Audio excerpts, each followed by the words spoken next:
Hello everyone, this is me Jyoti Soni and welcome to all.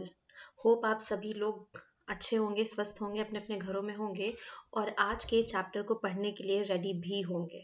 तो आज जो हम चैप्टर पढ़ने वाले हैं ना, वो है इंडियन पॉलिटिक्स एंड डेवलपमेंट्स। अगर आप एनसीईआरटीज में ये चैप्टर देखने जाएंगे तो वहाँ पर आपको रिसेंट डेवलपमेंट्स टाइप से करके कुछ चैप्टर मिलने वाला है। तो बस वही चैप्टर कुछ मॉडिफाई होकर के यहाँ पे आए हैं। ऑलमोस्ट सारे टॉपिक्स इसमें कवर है जो कि उस चैप्टर में थे, और इसमें ना कुछ एक्स्ट्रा टॉपिक्स भी ऐड हुए हैं जो कि हम साथ ही साथ पढ़ने वाले हैं। पॉसिबल हुआ तो इसी वीडियो में पढ़ेंगे, अदरवाइज हम उस नए टॉपिक्स के लिए एक न्यू वीडियो लेकर के आने वाले हैं। तो चलिए, होप आप लोग रेडी होंगे। अब तो स्टार्ट करते हैं। तो इस चैप्टर में हम लोग क्या पढ़ने वाले हैं ना, तो वो चीज़ें पहले हम लोग देख लेते हैं। देखो, अभी तक के हम लोगों ने ना Indian politics and development almost हम लोग पहले भी पढ़ चुके हैं कि क्या था। लेकिन यहाँ पे क्या नया होने वाला है, क्योंकि ऑलमोस्ट इतने सारे चैप्टर्स जब हम पढ़ते हुए आ रहे हैं तो उसमें सभी जगह हम लोगों ने इंडियन पॉलिटिक्स और डेवलपमेंट को ही पढ़ा हुआ है। लेकिन यहाँ पे न्यू ये है कि हम यहाँ पे रिसेंट डेवलपमेंट्स देखने वाले हैं। तो जो पहले वाला चैप्टर था ना, जो नाम था वो एकदम करेक्ट था, क्योंकि वहाँ पे हम रिसेंट नाम जो है वो यूज़ किया था, वर्ड यूज़ किया था। तो यहाँ पे क्या होगा, देखो लास्ट अभी तक के हम लोगों ने कहाँ तक के पढ़ा हुआ था, हमने इंदिरा गांधी तक की जो पॉलिटिक्स जितनी भी थी वो सारी पढ़ चुकी है। ठीक है, इंदिरा गांधी तक की पॉलिटिक्स हम ऑलमोस्ट पढ़ चुके हैं। अब हमें शुरू करना है इंदिरा गांधी के बाद का। मतलब अभी हम लोगों ने क्या पढ़ा था कि जब जब तक के इंदिरा गांधी थी, मींस यहाँ तक के हम लोगों ने नेहरू जी के बाद में कैसे शास्त्री जी आए, उसके बाद में इंदिरा गांधी आई, इंदिरा गांधी ने कितना स्ट्रगल फेस किया। तो इंदिरा गांधी का जो स्ट्रगलिंग फेस है वो भी हम लोगों ने देखा। इंदिरा गांधी की सत्ता ऑलमोस्ट जा चुकी थी, कैसे कांग्रेस जो है वो वापस आती है। तो ये सारी चीजें अभी तक के हम इस जो चैप्टर्स कंप्लीट हुए हैं उसमें देख चुके हैं। अब हमें जो पढ़ना है हम उसके ऊपर थोड़ी सी नजर डाल लेते हैं यहाँ पे कि अब हमें क्या पढ़ना है। तो देखो, इंदिरा गांधी की डेथ हो जाती है। अब इंदिरा गांधी की डेथ डेथ ओके सॉरी, मृत्यु हो गई, डेथ हुई उनकी। उसके बाद में क्या होगा कि सत्ता, क्योंकि अब ये वो सीट जो है, जिस सीट के लिए अभी तक के इतने सारे पॉलिटिशियंस में मतभेद हो रहा था और जिस वजह से ही, तो ये सीट पता है किसकी है, ये है प्राइम मिनिस्टर की। मतलब इंदिरा गांधी की डेथ नहीं हुई है, यहाँ के इंडिया के प्राइम मिनिस्टर जो है वो हो चुकी है, जिनका मर्डर किया गया था, ठीक है, गोली से शूट किया गया था। तो अब वो सीट खाली हो चुकी है। मतलब हमें उस सीट को भरने के लिए फिर से एक मेंबर चाहिए। जैसे कि जवाहरलाल नेहरू जब खत्म हुए थे तब हमारे पास में क्वेश्चन मार्क आया था कि यहाँ पर किसको बैठाला जाएगा। ठीक है, तो जब वो मतलब कंटिन्यूसली सीट भरते भरते जा रही थी, अब क्या होता है कि इंदिरा गांधी तो खत्म होगी, इनके बाद में अब इनके उत्तराधिकारी के लिए संघर्ष शुरू हो गया। तो तुरंत में तो राजीव गांधी को बैठा दिया गया था। अब वहां से अब तक के जो भी मतलब इस एरा से यहाँ तक के यहाँ तक के मीन्स मोदी जी तक का सफर आज हमें तय करना है इस वीडियो में, कि कैसे कौन कौन से चेंजेस आते हैं। क्योंकि अभी तक के कांग्रेस चल रहा था। मेन मतलब क्या हुआ कि अभी तक के कांग्रेस का जो राज है वो चल रहा है, अभी तक के कांग्रेस ही चल रही है। और अभी हम देख रहे हैं कि भाई ये तो बीजेपी है, ठीक है, भारतीय जनता पार्टी है। तो यहाँ तक का जो भी सफर तय किया गया है वो देखना है कि कैसे एक पार्टी का अस्तित्व खत्म होता है। अस्तित्व खत्म होना ये सेंस में नहीं कि वो टोटली खत्म हो गई, मतलब उनके हाथ से सत्ता जा चुकी है। अलग अलग पार्टी जो है वो उनका अलग अलग पार्टीज जो है मार्केट में आ रही है। मीन्स वही हुआ ना कि पॉलिटिक्स में अलग अलग पार्टीज आई, उनने कैसे कैसे डेवलपमेंट किया। जैसे भारतीय जनता पार्टी आई, इस बीच में हमें बहुत सारे ऐसे चेंजेस के बारे में बात करनी है, मे बी 3 और 4 पॉइंट्स में। जैसे कि उस वक्त क्या बाबरी मस्जिद और जो राम जन्मभूमि है उनके ऊपर जितने भी कांड हुए, तो ये कहीं ना कहीं बीजेपी जो है इनके पर्सनली हित के लिए बन चुका था, ताकि इसके आड़ में बीजेपी अपना जो सत्ता है उसको डेवलप कर सके। तो इस टाइप के जो छोटे मोटे है, जैसे गुजरात वाला जो कांड हुआ था, ये सारी चीजों को हमको इस चैप्टर में पढ़ना है। और ये सारी चीज पढ़ने का उद्देश्य यही है कि उससे रिलेट कर पाएंगे हम कि पॉलिटिक्स में क्या क्या डेवलपमेंट्स हो रहे हैं, कैसे पॉलिटिक्स चेंज हुई है। मतलब इंदिरा गांधी की कांग्रेस से मोदी जी की बीजेपी तक के का जो भी सफर है वो आज हमें देखना है। तो चलिए स्टार्ट करते हैं। देखो, सबसे पहले जब हम 1990 की बात करें, यहाँ कॉमा है, ओके, इट्स डैश। 1990 वाली इरा में हमें वहां पर जाना होगा और वहां पर जब जा करके देखेंगे। अब सबसे पहले हम लोगों ने क्या बात की थी कि जब इंदिरा गांधी की डेथ हो जाती है तो वहां पर क्या चीज होती है, एक क्वेश्चन मार्क होता है कि अब क्योंकि डेथ हो गई है तो उस पीएम की सीट को भरने के लिए कोई ना कोई किसी की तो नीड पड़ेगी ही नहीं पड़ेगी। तो अब क्या होता है, इनका जो बेटा होता है राजीव गांधी, ठीक है, राजीव गांधी को सत्ता में लेके आया जाता है। ओके सॉरी, ये थोड़ा पेन टाइप इशू कर रहा है। ठीक है। अब राजीव गांधी सत्ता में तो आ गए हैं, मतलब क्या हुआ कि जब इंदिरा गांधी की डेथ हो गई तो उस जगह पर उनकी पोजीशन पे तुरंत के लिए, जो एकदम तुरंत के लिए हायर किया जाता है, तो वो प्रधानमंत्री कौन बने? राजीव गांधी बने। लेकिन राजीव गांधी क्या करते हैं कि जब जो इलेक्शन बाद में होने थे उन इलेक्शंस को पहले अरेंज करा लेते हैं, क्योंकि वो एक थोड़ा लंबा ड्यूरेशन हो जाता है। तो वो जो इलेक्शन है वो कब 1984 में ये लोग ऑर्गेनाइज करा लेते हैं आफ्टर द ओके, एक सेकेंड में, हाँ शायद तो थोड़ा ना पॉइंट एक भूल रही हूँ शायद कुछ। ओके तो गाइस, अब इंदिरा गांधी की डेथ हो चुकी है, उनका मर्डर कर दिया गया था, और उसके बाद में अब क्या होता है, रिसेंटली क्या होता है, राजीव गांधी को सत्तासीन किया जाता है। लेकिन उसके बाद में क्या होता है कि जब 1984 में अब चुनाव किए जाते हैं, ठीक है। अब 1984 में क्या हुआ कि इलेक्शन हुए, जहाँ पे वापस से क्या हुआ, राजीव गांधी को क्या सीट मिल चुकी है। लेकिन अब ये जो इरा चल रही है, यहाँ से एक्चुअल में जो कांग्रेस सिस्टम है ना वो शुरू होगा। मतलब यहाँ से हमारी पिक्चर जो है वो शुरू होती है, जब ये डिकेड आता है कि अब यहाँ पर तो ये सीट पे बैठ चुके हैं, लेकिन अब क्या हो रहा है कि इस डिकेड से बहुत सारे इफेक्ट्स ऐसे आने शुरू हो जाते हैं जो कि कांग्रेस सिस्टम को खत्म करने के लिए क्या होता है कि मतलब यहाँ से कांग्रेस सिस्टम का खत्म होना ऑलमोस्ट स्टार्ट हो चुका होता है। जैसे मेन अगर पॉइंट्स के ऊपर बात करें कि एक्चुअल में क्या क्या उस टाइम में घटनाएं घटी थी, तो मैंने जो यहाँ पर पॉइंट्स लिखे हुए हैं, अगर आपके एग्जाम पर्सपेक्टिव से पॉइंट्स आते हैं तो यू कैन मतलब यूज इट, ठीक है, आप इन चीजों को लिख सकते हैं। लेकिन यहाँ पर सिर्फ इतनी सी पिक्चर नहीं है, तो हमें हर एक पॉइंट को और लाइन को बखूबी अच्छे से समझना होगा। देखो, अब राजीव गांधी जो है वो सत्ता पर तो आ गए हैं, लेकिन हमें ये भी पता था कि जब इंदिरा गांधी पोजीशन में आई थी तब उसे कितनी ज्यादा प्रॉब्लम्स को फेस करना पड़ा, क्योंकि अभी इनके बेटे हैं तो डेफिनेटली इन्हें भी वही चीजें जो है वो फेस तो करनी ही करनी पड़ेंगी। अगर हम बात करें यहाँ पर क्या क्या उन्हें फेस करना पड़ा, तो इस डिकेट में जब हम जाएंगे तो हमें बहुत सारी ऐसी चीजें मिलेंगी जो चीजें फेस करनी पड़ी, और एक्चुअल में पूरे चैप्टर में हम इन्हीं 5 पॉइंट्स के ऊपर आगे चल के बात करने वाले हैं, मतलब almost the decade of 18s witnessed the five development that left a long lasting impact on our politics। ठीक है, अब ये जो इरा चल रही थी, ये जो 90s वाली 18s वाली इरा चल रही थी, तो यहाँ पे बहुत ज्यादा ऐसी चेंजेस होते हैं जिसका हमारी जो पूरी पॉलिटिक्स है वहां पर भी फर्क पड़ता है। देखो, अगर इंदिरा गांधी नहीं खत्म होती, वो थोड़ा मतलब उनका मर्डर नहीं होता, थोड़ा टाइम और चलती, तो वो आने आगे वाली जो पीढ़ी है उसके लिए और एक स्ट्रॉन्ग बेस रेडी करती, क्योंकि राजीव गांधी आए तो सिमिलरली राजीव गांधी की भी डेथ हो चुकी थी यहाँ पर, और ठीक है। तो यहाँ से क्या होता है, इनका जो सिस्टम है वो वीक होने लगा। अब पॉइंट्स को समझे। देखो, अब सबसे पहले क्या होता है, क्योंकि कांग्रेस, ठीक है, कांग्रेस इंदिरा गांधी के टाइम में भी हार चुकी थी, ठीक है, ये बात हमें पता है कि इंदिरा गांधी वाला जो इरा चल रहा था वहां पर भी कांग्रेस क्या हो रही थी वहां। एक सेकेंड भाई, क्या हो रहा है, वेट वेट वेट। हाँ, अब इंदिरा गांधी वाला जब एरा चल रहा था तो मतलब वो हारी नहीं थी कांग्रेस, बट क्या हुआ था कि इनकी जितनी भी सीट्स थी वो ऑलमोस्ट डिक्रीज होते जा रही थी, इनका जो ग्राफ है वो गिरता ही गिरता जा रहा था। और यहाँ पे एट द एंड जब यहाँ पर ये चीज हुई तो यहाँ पर भी सेम चीज होती है कि क्या होता है कि देखो, जहाँ पर जो पूरी कांग्रेस है वो ऑलमोस्ट 115 समथिंग जो सीट्स है वो हमेशा लेकर के जीती थी, लेकिन इस बार क्या हुआ कि वो सिर्फ 197 सीट्स के साथ में जीतती है।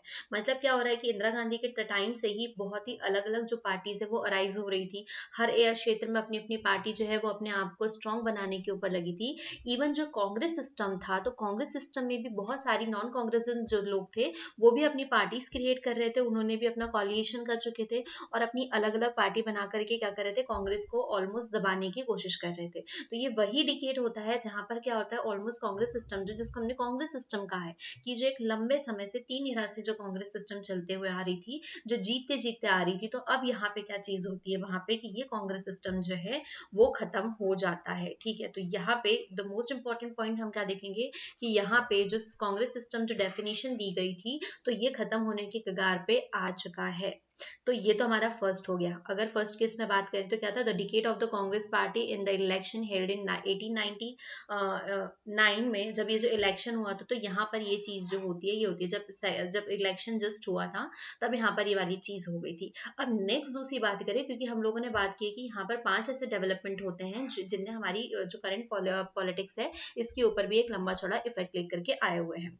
अब rise the Mandal issue in national politics. भाई, अब मंडल इशू क्या है एक्चुअल में, तो एक कमीशन है, ठीक है, मंडल कमीशन जिससे कहेंगे, और आगे चल के देखेंगे कि मंडल कमीशन कैसे बना। तो ये जो कमीशन है ये क्यों किस लिए लाया गया था, ताकि ये जो है ओबीसी के ऊपर बात कर सके। ठीक है, ओबीसी को 27% रिजर्वेशन देने की ये बात कर रहा था, ठीक है। मतलब इस कमीशन ने बहुत सारे ऐसे अपने पॉइंट्स रखे, ऐसी पॉलिसीज रखी जो कि वो चाहते थे कि ये इम्प्लीमेंट हो। हमारी जो पॉलिटिक्स है, जो सिस्टम चल रहा है, जैसे कि अगर हम गवर्नमेंट जॉब्स के ऊपर बात करें तो वहां पर हमें 27% रिजर्वेशन मिले। हम लोकसभा सीटों के ऊपर बात करें तो वहां पे हमें 27% रिजर्वेशन मिले। तो इसके ऊपर, और ये वाली जो बात है ना, रिजर्वेशन 27, ये हम अभी करंट इरा में भी देख रहे हैं कि आए दिन हम लोग मतलब सुप्रीम कोर्ट का कोई ना कोई आदेश होता है। और स्पेशली तब होता है क्योंकि इसके वजह से जो एमपीपीएससी के प्रीलिम्स, मेंस और इंटरव्यू जो होल्ड हो जाते हैं, इनको रोक दिया जाता है, तब ये चीजें, केसेस जो है ये हमें देखने पड़ते हैं। तो ये विवाद तब से चले आ रहा है, और सबसे पहले इसे मंडल कमीशन ने रखा हुआ था, ठीक है। ये क्लियर हो गया, इस चीज को भी और डिटेल में। Mandal commission, the economy policy economy followed by various governments, okay. अब यहाँ पर क्या चीज होती है, एक इकोनॉमी पॉलिसी आती है। अब आपको ये बात पता होगी कि जब हम इंदिरा गांधी में पढ़ रहे थे तब हमने फाइनेंशियल क्राइसिस देखे थे या इकोनॉमिकल क्राइसिस देखे थे, ठीक है। क्योंकि हमने बांग्लादेश के ऊपर हमने उसको सपोर्ट किया, हम इकोनॉमिकली बहुत वीक हो चुके थे। हम हमारा भारत और पाकिस्तान युद्ध हुआ था। भारत और इंडिया का जो है, इंडिया और पाकिस्तान, सॉरी, भारत और इंडिया, क्या हो गया मुझे, सॉरी, इंडिया और पाकिस्तान का वॉर होता है। तो यहाँ पे भी हमारी इकोनॉमी और ज्यादा डिक्रीज हो जाती है। हमने फिर क्या, फूड क्राइसिस को भी फेस किया था, क्योंकि हमारे यहाँ क्या हो रहा था, ग्लोबल चेंजेस हो गए थे, मतलब हमारा मानसून फेल हो चुका था। तो इस सारी चीजों से क्या हुआ था कि हमें एक स्ट्रांग इकोनॉमी पॉलिसी करनी थी, जिससे हम अपनी इकोनॉमिकल सिस्टम जो है उसको डेवलप कर सके, हम इंडिया की इकोनॉमी की ग्रोथ रेट बढ़ा सके। तो अब उस वक्त जो इकोनॉमिकल पॉलिसी आई थी या इकोनॉमिक पॉलिसी आई थी, तो उस वक्त ऑलमोस्ट सारे जो गवर्नमेंट थे, मतलब जितने भी दल थे, उन सभी को इसके द्वारा फॉलो कर लिया गया था, मतलब एक्सेप्ट किया था। कुछ लोग थे गिने चुने जिन्होंने इसको एक्सेप्ट नहीं किया था। इवन उस वक्त राजीव गांधी की सरकार जो चल रही थी, तो उसके द्वारा भी इसे एक्सेप्ट किया गया था। ओके, तो थर्ड मोस्ट इंपॉर्टेंट ये वाला भी एक था कि उस वक्त जो इकोनॉमिकल पॉलिसी आई थी, तो उसको ऑलमोस्ट सभी लोगों ने सपोर्ट किया था। अ number of event, a fourth number, okay, हाँ मैं इसको ऐसा कर देती हूँ तो थोड़ा सा इजी पॉइंट्स हो जाएंगे। ये हो क्या रहा है, कहीं फिर पेज ना चेंज हो जाए भाई। ओके देन, फोर्थ नंबर पे देखें, a number of event culminate in the demolition of the dispute structure at Ayodhya known as Babri Masjid in December 1992।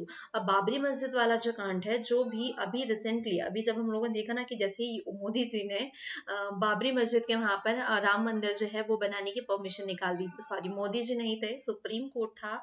But कहीं ना कहीं यहाँ पर अब आपको समझ में आएगा कि मैंने मोदी जी का नाम क्यों कनेक्ट किया, क्योंकि बाबरी मस्जिद और राम जन्मभूमि एक ऐसा पॉइंट है जिसके बिहाफ पे बीजेपी बहुत पहले से सत्ता जो है वो उसके ऊपर हुकूमत करते हुए आ रही है। एक तरीके से अभी हम आगे वाले चैप्टर में, एक्चुअली मैं भी इस चीज से फैमिलियर नहीं थी, लेकिन जब हमने यहाँ पर पढ़ाना चीजें तो तब देखने में आता है कि कैसे बाबरी मस्जिद और अयोध्या जन्मभूमि दोनों एक ही है।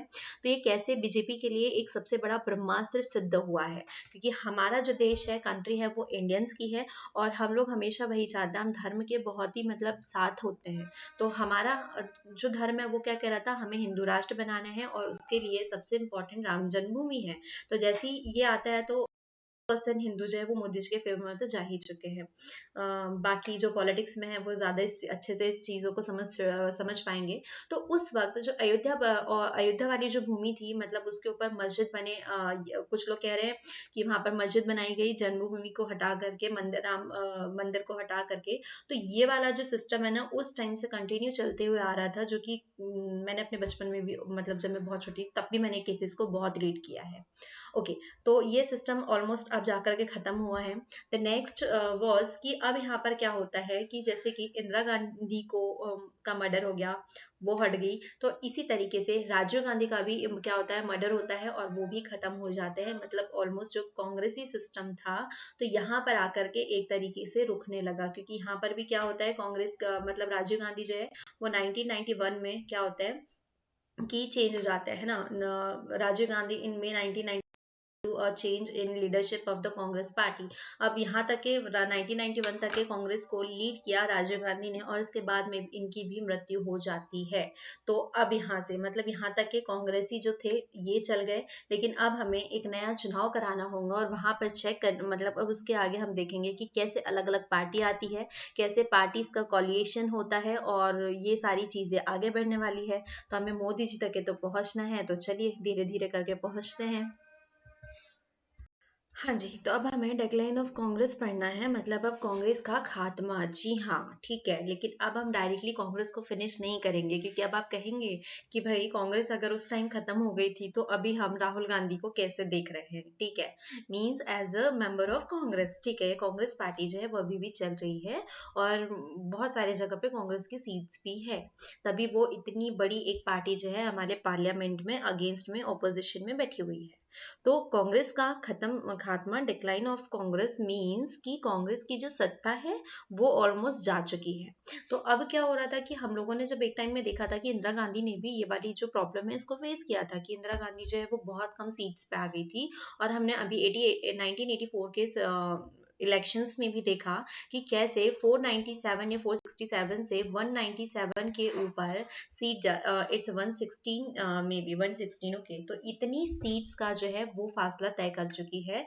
मतलब कि अब जो हमारी गवर्नमेंट है कांग्रेस वाली, उसकी सीट्स कम हो रही है और राजीव गांधी की जब डेथ होती है तो ऑलमोस्ट वो जो अपनी सीट है वो गवा चुकी होती है। तो अब बहुत सारी पार्टीज भी उठ चुकी है, बहुत सारी पार्टी निकल के आई है।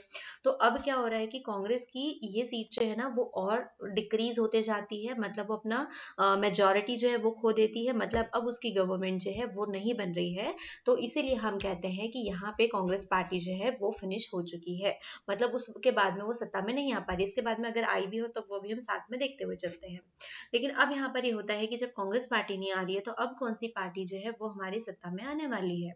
अब इसके बाद में बहुत सारी जो पार्टीज है वो चीजें हुई। The dominance of the Congress party वो challenge, but the Congress under the leadership of Indira Gandhi manage to reestablish its predominant position. ठीक है, ये हम लोगों ने बातें कर ली कि किस तरीके से उसने अपनी पोजीशन को स्टैब्लिश भी किया था और स्ट्रगल भी किया था, क्योंकि हम ये लास्ट वाले चैप्टर्स में बहुत अच्छे से डिटेल में पढ़ चुके हैं। इवन लास्ट चैप्टर में नहीं, उसके पहले भी पढ़ चुके हैं। ठीक है, जब हम लोगों ने कांग्रेस सिस्टम को पढ़ा था तो कांग्रेस सिस्टम में नेहरू जी के साथ में हमने इंदिरा गांधी को पढ़ा था, आफ्टर इंदिरा गांधी ने कैसे रीस्टैब्लिश किया वो भी चीजों को हम लोगों ने देखा था। अब क्या हो रहा है कि जो पॉलिटिकल क्या होता है कि 89 में क्या हो रहा है कि जो इलेक्शंस होते हैं वहां पे ये लोग जो है उनकी सीट्स धीरे धीरे कम होते जाती है। अब ये हट गए हैं, मतलब इसके जगह रीजनल पार्टी जो है वो अराइज होने वाली है, बहुत सारी पार्टी आने वाली है। तो अब कौन सी सत्ता में पार्टी आती है, देखो इतनी सारी, ये कांग्रेस है, इसको हमेशा बहुदल मिलता था, मेजोरिटी मिलती थी, तो ये एक क्षत्रिय मतलब क्या, मतलब एक साइडेड, मतलब वन साइड विनर होती थी, तो ये हमेशा गवर्नमेंट में आ जाती थी, सरकार में आ जाती थी। अब जो दूसरी पार्टीज है इनको कम वोट मिलते थे। ठीक है, और जब हम लोगों ने कॉलिएशन ऑफ गवर्नमेंट पढ़ा हुआ था, पार्टीज पढ़ा था, तब हमको ये बात क्लियर थी कि वहां पे क्या होता था कि अगर मुझे 15 वोट मिले, मुझे चाहिए 45 वोट्स। ठीक है, अगर मुझे 45 वोट चाहिए, इसको 15 मिले, इसको 30 मिले, ठीक है, इसको 20 मिले, ऐसे हो। लेकिन अब हमें क्या चाहिए, हमें मेजोरिटी वाली पार्टी चाहिए, एटलीस्ट मुझे 45 वोट्स चाहिए, सीट्स चाहिए। तो अब कोई भी पार्टी, मतलब ये इसे इतनी ज्यादा सीट्स मिली है, 30 मिली है, लेकिन इसे 45 नहीं मिली है, दैट मीन कि ये गवर्नमेंट में नहीं आ सकती। तो ये लोग क्या करते हैं, या तो ये दोनों मिलकर के एक ग्रुप बना लेंगे, या तो फिर ये दोनों मिलकर के ग्रुप बना लेंगे। तो इससे क्या होगा, मतलब ये कॉलिएशन ऑफ पार्टी हो गया, तो ये मिल करके एक गठबंधन की सरकार, एक मतलब ग्रुप आ जाता है और फिर वो गवर्नमेंट में उतरती है। तो उसके बाद में कंटिन्यूअसली जो है हमेशा गठबंधन की सरकार चलती है। और लास्ट में अगर बात करें तो ये एक हिस्टोरिकल चीज है कि 2014 और 19 में सिंगल ऐसा हुआ था कि बीजेपी को सिर्फ अकेले के दम पे, मतलब सिर्फ बीजेपी को सिर्फ एक, मतलब बिना किसी कॉलिएशन के वो पार्टी आती है। मतलब 2014 में भी जब इलेक्शंस होते हैं तब मोदी जी को वो किसी भी पार्टी के साथ में गठबंधन नहीं करते हैं, वो अपने दम पे, मतलब उनकी पार्टी विजेता होती है, विनर होती है, तब वो गवर्नमेंट में आती है और सरकार बनाती है। सेम 19 में भी होता है। तो जब कांग्रेस चली गई इसका मतलब हाँ, लेकिन कांग्रेस को compete करने का अकेले कदम किसी भी पार्टी में नहीं था। मतलब किसी में इतनी हिम्मत नहीं है कि वो दूसरी आकर के उसको डायरेक्टली हरा ले। मतलब सीधे इतने सालों बाद में 2014 और 19 में ही डायरेक्टली मोदी जी ने उन्हें मात दी, वरना सारी जितनी पार्टीज थी वो कोलिएशन के साथ में ही यहाँ पर पार्टीज को बना रही थी। तो यहाँ पे ये बात समझ में आया कि कैसे कांग्रेस जो है वो खत्म हो रही है, कांग्रेस का जो पतन है वो चीज हम लोग देख रहे हैं, डिक्लाइन ऑफ कांग्रेस। तो ये चीजें क्लियर होगी। तो अब यहाँ से अब क्लियर हो गया कि अब जो नेक्स्ट टॉपिक है वो हमारा कौन सा आने वाला है, तो वो आने वाला है coalition of may be, right, अच्छा, अलायंस पॉलिटिक्स, ठीक है, ये तो अभी हम लोग पढ़ेंगे ही साथ में। ओके, तो यहाँ पर क्या होता है, बहुत सारी पार्टीज जो है वो मिल करके कोई पार्टी बनाती है जिसमें सबके वोट जो है वो कंबाइंड हो जाते हैं। तो आपको समझ में आएगा कि कांग्रेस को हमने कैसे खत्म किया है। तो next topic alliance, okay, politics. Okay जी, तो अलायंस पॉलिटिक्स को समझने के लिए जो अभी तक के हम लोग कॉलिएशन ऑफ पार्टीज की बात कर रहे थे या गवर्नमेंट की बात कर रहे थे, तो एक्चुअल में ये यही है जो चीज मैंने आपको समझाई कि इफ वी नीड 45 वोट्स, ठीक है, या 45 सीट्स की हमें नीड है, और किसी के पास 5 है, एक सेकेंड भाई चेंज हो जा, ओके इट्स डन। तो अब क्या हो रहा है, किसी के पास में 45 सीट्स है, किसी के पास में 10 है, किसी के पास में 5 है, किसी के पास में 30 है, ठीक है, ऐसे करके तो हम क्या करेंगे, हमें एक कंफर्म सीट चाहिए, सॉरी हमें 45 चाहिए, ठीक है, लेकिन कांग्रेस के अलावा, कांग्रेस को भले ही हमने नीचे गिरा दिया है, उसके पास इतने ज्यादा जो सीट्स है वो कलेक्ट नहीं हो पा रही है, लेकिन उसके अलावा भी किसी और पार्टी में भी इतनी सारी सीट जो है वो इकट्ठे नहीं हो रही थी। तो कहीं ना कहीं पता है हमारी जो पॉलिटिक्स है ना वो ऐसी है कि ना हम बढ़ेंगे तो हम तुम्हें भी नहीं बढ़ने देंगे, तो ये चीज होती है। तो सारी चीजें यही चली, तो क्या करते हैं ये लोग मिल करके कोई ना कोई जो है वो अलायंस पॉलिटिक्स बना लेते हैं, मतलब एक गठबंधन बना लेंगे, एक ग्रुप बना लेंगे, जिससे कि वो पार्टी उठ के खड़ी हो जाती है। और जैसा कि मैंने अभी आपको लास्ट स्लाइड में बताया कि कोई भी पार्टी ऐसी नहीं आई थी अब तक के जिसने सिर्फ एक लौती पार्टी के दम पे इतने वोट्स कलेक्ट किए हो और लोकसभा में अपनी मेजोरिटी जो है वो प्रूफ की हो। मतलब ये लोग अपनी स्टेट वाइज तो बढ़ रहे थे, लेकिन वो कभी भी लोकसभा में नहीं बैठ पाए। तो ये लोग क्या करते थे, ऐसा ग्रुप बना लेते थे और इनके मेजोरिटी, मतलब इनके सारे वोट्स कलेक्ट हो गए तो इनकी मेजोरिटी हो गई, तो ये जाकर के फिर क्या करते थे, गवर्नमेंट में आते थे, ठीक है। इसी तरीके से अगर हम बीजेपी के ऊपर बात करें तो बीजेपी भी एक ऐसी जो है पार्टी क्रिएट तो हो चुकी थी, लेकिन उसने अभी तक के वो गवर्नमेंट में या लोकसभा में नहीं आ पाई थी, क्योंकि उसने लोकसभा में अपनी जो मेजोरिटी है वो प्रूफ नहीं की थी। लेकिन फिर भी जैसे जैसे कॉलिएशन बिहाफ पे चली, और इसी के बिहाफ पे जब अटल बिहारी वाजपेयी जो है, जब हम देखते हैं कि आगे चल के जब वो प्राइम मिनिस्टर बनते हैं तो वो भी इसी तरीके से प्राइम मिनिस्टर बनता है, लेकिन उनका कोई पर्सनल वोट यहाँ पर नहीं होता, मतलब खुद की अपनी पर्सनल पार्टी में नहीं होता है। अगर ये होता है तो डायरेक्टली कब हुआ, 2014, 2019 और 14, ठीक है, 14 और 19, ओके। तो इन ईयर्स में ऐसा होता है कि बीजेपी जो है वो अपने आप में क्या करती है, वोट्स लेती है, ठीक है। यहाँ तक अब तो एक जो था बैकग्राउंड वो क्लियर कर लिया, लेकिन अब हम इसको थोड़ा सा और डिटेल में पढ़ लेते हैं। देखो, अब कांग्रेस गई, इसके साथ में क्या होता है, कांग्रेस के साथ में ही बहुत सारी ऐसी पार्टीज होती है, या कांग्रेस भी अपने आप में कॉलिएशन ही होता है, क्योंकि वहां पे मतलब अलग अलग आइडियोलॉजीज वाले लोग थे, क्योंकि जब इंदिरा गांधी की सरकार आती है तो बहुत सारे नॉन कांग्रेसिज्म जो है वो वहां से निकल जाते हैं। तो ऐसे ही करके बहुत सारी पार्टीज बनती है, जिसमें से कुछ कम्युनिस्ट पार्टी होंगी, कुछ अलग अलग पार्टी होंगी। तो ये क्या करते हैं, इनका आपस में कभी कभी ना, जैसे कि कोई दो पार्टी मिलकर तीसरी को हटा रही है, कांग्रेस को हटा रही है, ये कभी ये दोनों पार्टीज मिलकर के बीजेपी को हटा रही है, क्योंकि दोनों ही नहीं चाहते। और बीजेपी जो है वो अराइजिंग पार्टी है, मतलब वो अब सत्ता में आने लायक पार्टी हो चुकी है, लेकिन फिर भी उसको, मतलब जो हम लोगों ने सीट रखी ना गवर्नमेंट बनाने के लिए, आपको 4 स्टेट्स में अपनी सरकार बनानी है, तो ये चीज अभी बीजेपी के साथ में नहीं होती है। तो ये क्या कहते हैं, कॉलिएट कर लेते हैं अपने को दूसरे ग्रुप्स के साथ में। तो इस तरीके से बीजेपी एक स्ट्रॉन्ग पार्टी बन जाती है, यूपी में इसकी सरकार आ जाती है, लेकिन फिर भी लोकसभा में नहीं जा पाती है। और फिर जैसे सबके साथ में कॉलिएट कर लेती है तो क्या होती है, वो लोकसभा में भी जा पाती है। अब बहुत सारी पार्टी जो है इस बीच में उठ करके भी आती है, जो गठबंधन की सरकार बोल रहे हैं ना, तो इसी तरीके से कांग्रेस को टक्कर देने के लिए एक सरकार हमें नहीं मिल पाई, तो हमने बहुत सारी सरकारों को मिल करके, और उस टाइम तक के लगभग 11 पार्टीज जो है वो गवर्नमेंट में आ चुकी थी, मतलब इतनी सारी जो पार्टीज है वो सरकार में आ चुकी है, लोकसभा में आ चुकी है। Election in 1989 led to the new development in Indian politics and era coalition government started, ठीक है। अब यहाँ से जो coalition गवर्नमेंट थी वो स्टार्ट हो चुकी है, मतलब सिंगल पार्टी की कोई गवर्नमेंट अब अब बची नहीं है, अब सारी जो है 2014 तक के ये कॉलिएशन गवर्नमेंट जो है वही चलने वाली है। Regional party played in important role in the united front government that came in to power 1996। देखो 1996 में जो रीजनल पार्टीज आती है, बहुत सारी रीजनल पार्टीज आई, जैसे कि उसमें से अगर हम लोग बात कर ले यूनाइटेड फ्रंट, ठीक है, तो ये सारी क्या है, अपने अपने रोल प्ले कर रहे हैं, सभी एक दूसरे के साथ में कॉलिएट हो रहे हैं। The BJP continued consolidate its position in the election of 1991 and 96 and it emerged as the largest party in 96 election was invited to form government. अब जो है 96 में क्या होता है कि तब तक मैंने आपको बताया कि बीजेपी जो है वो ऑलमोस्ट सबसे बड़ी पार्टी बन चुकी हुई होती है और ये यूपी में भी जाती है।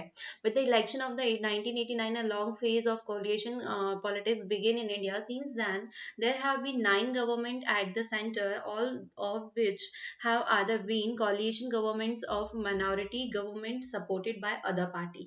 अभी तक के अब जितनी भी 2014 तक के पार्टीज आ रही है उसमें किसी में भी यही बात मैं शायद आई थिंक थर्ड और फोर्थ टाइम मैं उसको रिपीट कर रही हूँ कि कोई भी ऐसी पार्टी नहीं आई कि वो अपने आप में चल सके। एक दूसरे का सपोर्ट जो है इन पार्टीज को लगा ही लगा है, ठीक है। मतलब पहले क्या हो रहा था, आपके एनसीईआरटी बुक्स में अगर आप देखने जाएं, हालांकि इतना सब पढ़ने के बाद में यू डोंट हैव नीड, ठीक है, आपको एनसीईआरटी में जाने की नीड ही नहीं है क्योंकि यहाँ से ऑलमोस्ट आप सारी चीजें समझ पाएंगे। लेकिन जब आप एनसीईआरटी में जाएंगे तो वहाँ देखेंगे कि इंदिरा गांधी एक साइड में यहाँ पर अकेली खड़ी हुई है और यहाँ पे जब अटल बिहारी वाजपेयी खड़े हैं तो ये बहुत सारी पार्टीज के ऊपर बैठ के खड़े हुए हैं। तो that is different between one party और कॉलिएट पार्टी, ठीक है। ये कॉलिएशन गवर्नमेंट है और यहाँ पर सिर्फ कांग्रेस पार्टी जो है वो अपना लीडर बना रही है, मतलब उसको इतने मेजोरिटीज मिल रही है, इतने लोगों का समर्थन मिल रहा है, ठीक है। मतलब आप सोच सकते हो कि जब कांग्रेस पार्टी गई है तो उसके बाद में यहाँ से यहाँ तक के पहुंचने में इन्हें कितना संघर्ष करना पड़ा और कोई एक अकेली पार्टी तो कांग्रेस को हटा नहीं सकती थी, तो इन सारे लोगों को मिल करके कांग्रेस पार्टी को हटाना पड़ा, ठीक है। तो सारी पार्टी मतलब जो भी गवर्नमेंट चली है वो किसी न किसी दूसरी पार्टी के हेल्प से ही चली है, उसके सपोर्ट से ही चली है जो गवर्नमेंट में है टिल 2014।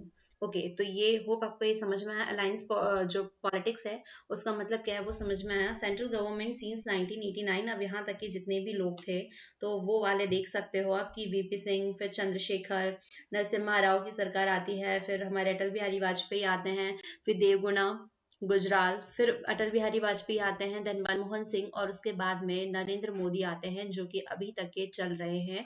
मतलब 2014 की जो हम बात कर रहे हैं, क्योंकि देखो यहाँ तक के जितने भी लोग थे, ठीक है, ये जितने भी लोग आ रहे हैं ये किसी न किसी पार्टी को लेकर के कॉलिएट करके आ रहे हैं, किसी न किसी के सपोर्ट से आ रहे हैं। यहाँ पर भी जब आप एपीजे अब्दुल कलाम वारी के बारे में बात करें तो यहाँ पर कम्युनिस्ट पार्टी वगैरह जो भी आ रही है तो उनके साथ में उनके सपोर्ट से इनको कॉलिएट करते हैं, उनको मिक्स करते हैं, मर्ज करते हैं और फिर ये आते हैं।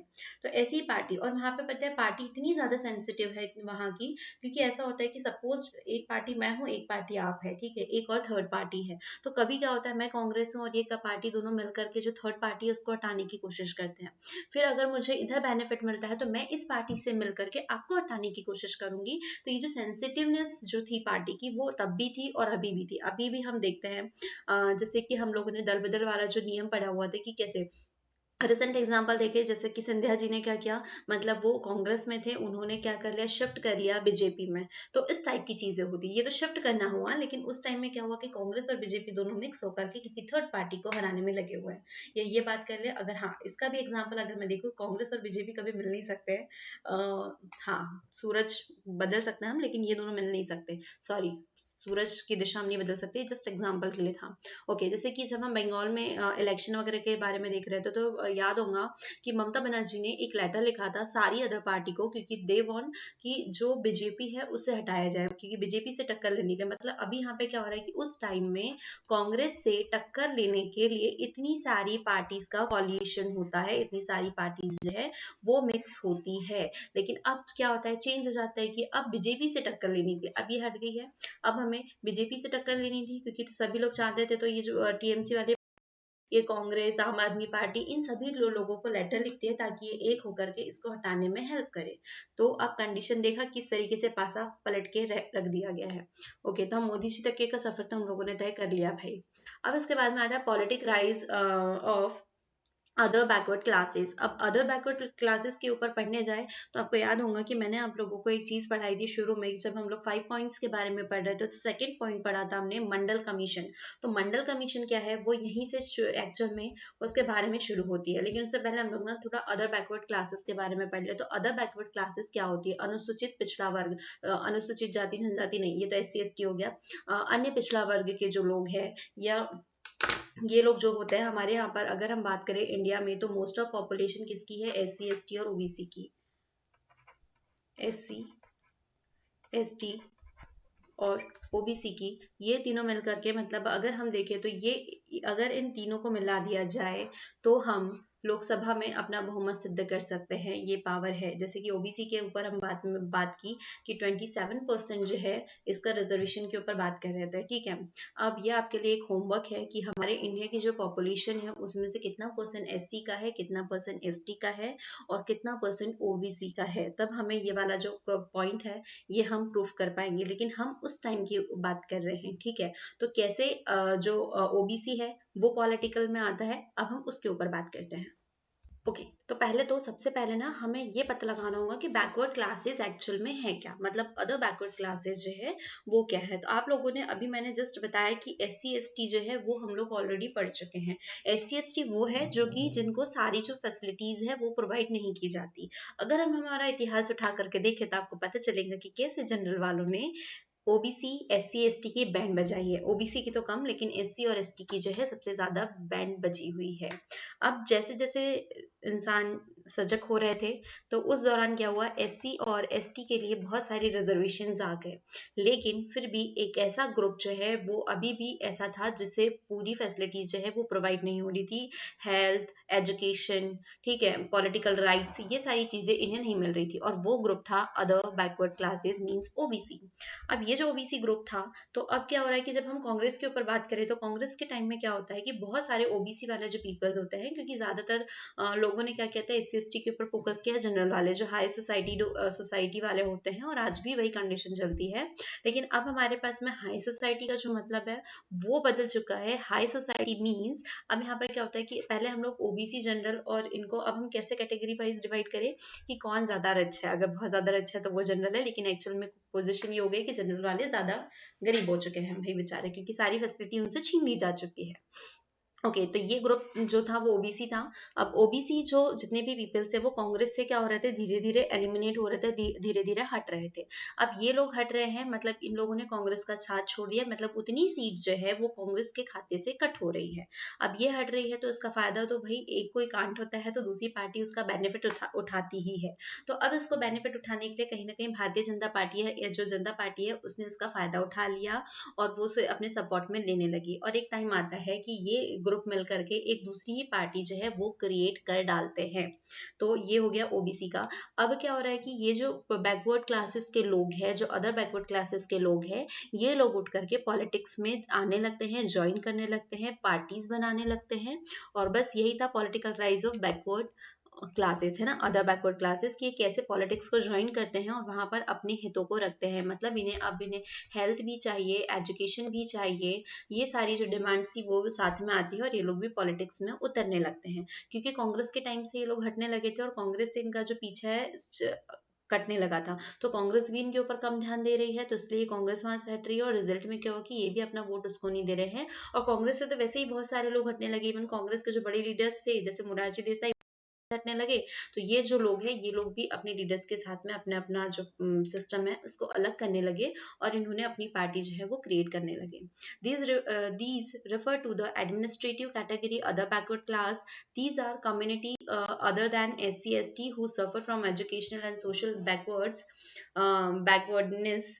These are also referred to as backward classes. Okay, तो ये तो एक definition हो गई है clear, जो मैं आपको पहले explain कर चुकी हूँ। When the support for the Congress among many sections of the backward caste had declined, these create a space for non-Congress party to get their support. अब non-Congress party जो है, मैंने वही बताया कि एक कोई कांड होता है तो उसको जो दूसरी पार्टीज होती है वो उसका टोटली फायदा उठाती है, तो इन लोगों को ये अपने आप में मेंशन करने की कोशिश कर लेती है।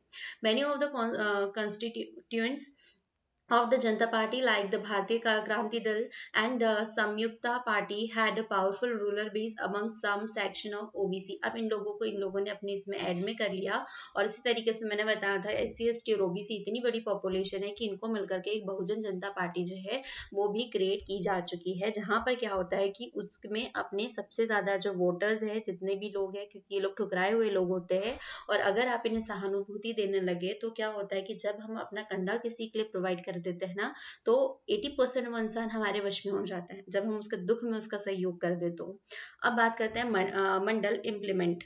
अब मंडल इम्प्लीमेंट क्या है, इसके पहले हम मंडल कमीशन को पढ़ लेते हैं, क्योंकि मंडल के जो इम्प्लीमेंट्स लाए गए तो उसके लिए सबसे इंपॉर्टेंट है कि हम मंडल कमीशन पढ़ ले। ये वाला जो पैराग्राफ है ना, आप इसको इग्नोर भी कर सकते हैं, लेकिन अगर आपसे मंडल कमीशन के बारे में पूछा जाए तो आप इसे लिख सकते हैं।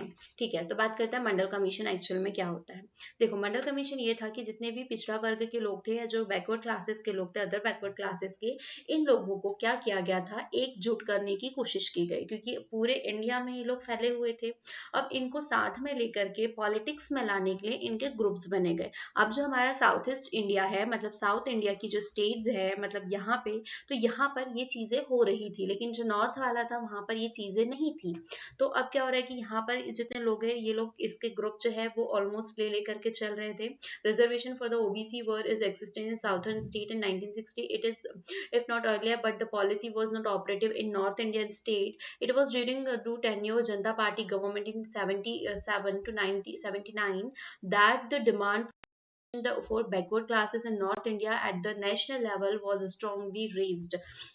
अब यहाँ पर बात क्या कर रहे थे कि यहाँ पे ओबीसी वाले जो लोग हैं इनको लेकर के कर रहे थे, तो भाई अब ये लोग भी चाहते थे कि अब हमें भी रिजर्वेशन मिले, एटलीस्ट हमें एजुकेशनल सेक्टर्स में जो है हमें वो तो मिलना ही चाहिए रिजर्वेशन। और वही 27 वाली परसेंट की बात की थी, जिसके लिए हम आज भी लड़ रहे हैं। ठीक है, आए दिन हम सुप्रीम कोर्ट का कोई ना कोई नोटिस देखते हैं, और जैसे कि मैंने आपको पहले बताया कि एमपीपीएससी या एमपीपीएससी कमीशन जो है जब भी कोई कुछ करने जाते हैं तो यहाँ पर ये चीज जो है वो रोड़े अटकाती ही अटकाती है। तो रिजल्ट्स पेंडिंग हो जाते हैं, एग्जाम्स पेंडिंग हो जाते हैं। तो क्या हुआ, साउथ ईस्ट जो पे साउथर्न इंडिया में स्टेट्स में वो ये सारी चीजें चल रही थी, लेकिन नॉर्थ में नहीं चल रही थी। अब नॉर्थ में क्या करते हैं, सबसे पहले जो जो बिहार है, ठीक है, वहाँ के जो चीफ मिनिस्टर है कपूरी ठाकुर, तो वो सबसे पहले इस टाइप का ये काम करते हैं। मतलब नॉर्थ इंडिया में अगर आप बात करें कि सबसे पहले ओबीसी के लिए रिजर्वेशन कहाँ पे लाया गया, तो आप लिख सकते हैं बिहार में। ठीक है, और बिहार के कौन कौन था प्रेसिडेंट चीफ मिनिस्टर उस टाइम में, सीएम, तो वो थे कपूरी ठाकर। Okay, clear. तो ये सबसे पहले क्या करते हैं, इस चीज को लाते हैं। मतलब ये क्यों लाते हैं, इसके लिए कमीशन लाते हैं। तो किस लिए वो कमीशन आता है, ताकि वो देखे कि ओबीसी की नीड्स क्या है, जो एजुकेशनल सेक्टर में उन्हें क्या चाहिए, उन्हें क्या क्या मतलब रिक्वायरमेंट्स हो सकती है, इसके लिए एक कमीशन बैठालते हैं। और वो कमीशन के हेड उस टाइम में कौन होते हैं, बिंदेश्वरी प्रसाद मंडल। और बिंदेश्वरी प्रसाद मंडल के नाम पे ही इसे मंडल कमीशन जो है ये कहा गया। अब बात आ गई कि मंडल कमीशन एक्चुअल में क्या था। अब मंडल कमीशन जो है इन सारी चीजों को क्या करता है, चेकआउट करता है कि भाई ओबीसी को क्या नीड्स है, कहाँ पर रिजर्वेशन चाहिए, इन्हें किस सेक्टर में क्या प्रॉफिट्स मतलब क्या प्रोवाइड कराना चाहिए, कौन कौन से पॉइंट्स के ऊपर इनके इसमें बात करनी चाहिए। तो ऐसे करके ये जो मंडल कमीशन है लिस्ट रेडी करता है, और ये जो लिस्ट होती है तो वही मंडल इम्प्लीमेंट होता है कि जब उस वक्त जो गवर्नमेंट आती है, तो ये जो हाँ ये वाला जो मंडल है ना, तो ये पूरे इंडिया के लिए लागू होता है कि हम पूरे इंडिया में जो जो भी ओबीसी के ऊपर जो भी काम करना है, तो हम यहाँ से पॉइंट्स उठा करके उसको इम्प्लीमेंट में लेके आ सकते हैं। तो इसी मंडल कमीशन के कुछ पॉलिसीज ऐसी थी, कुछ पॉइंट्स ऐसे थे जिसके ऊपर क्या होता है, गवर्नमेंट क्या करते हैं, उसे इम्प्लीमेंट करते हैं, और इसीलिए यहाँ पे कहा गया मंडल इम्प्लीमेंट। अब वो चीज क्या क्या है वो देख लेते हैं। The period of 1890 saw the emergence of many parties, the south better opportunity for OBC in education and employment and also raised question for share the power enjoyed by the OBC। अब ये वाली हम लोगों ने देख ली कि जो south east India है वहां पर ओबीसी की कंडीशन बहुत अच्छी थी, क्योंकि वहां पे इन्हें ओबीसी एजुकेशन में अपॉर्चुनिटीज मिल रही थी, एम्प्लॉयमेंट में भी मिल रही थी, जो कि अदर इंडिया में नहीं थी। The Mandal commission was set up to investigate the extent of the educational and social background backwardness among various section of Indian society. अब वो क्या कर रहे हैं, पूरी ही इंडियन सोसाइटी की जो चीज मैंने आपको बताई कि ये कमीशन जो है वो चेकआउट करता है सारी चीजों को। After investigation the commission recommended reserving 27% of seat in educational institute and government job for this group. यही बात ठीक है, ये 27 वाला जो स्ट्रगल है ना, तो भाई देख लो 1990 से चलते आ रहा है। ठीक है, तो ये वाली का जो है ये डिमांड रखते हैं कि 27% जो है इन्हें रिजर्वेशन मिलना चाहिए एजुकेशन में और गवर्नमेंट जॉब में। मतलब किसी गवर्नमेंट जॉब में कोई एग्जाम होता है तो वहां पर 27% जो है रिजर्वेशन, मतलब इतनी सीट जो है वो ओबीसी को ही मिलनी चाहिए। या हम किसी कॉलेज में एडमिशन के लिए जाए तो वहां उस कॉलेज की 27% सीट जो है वो ओबीसी के लिए रिजर्व हो।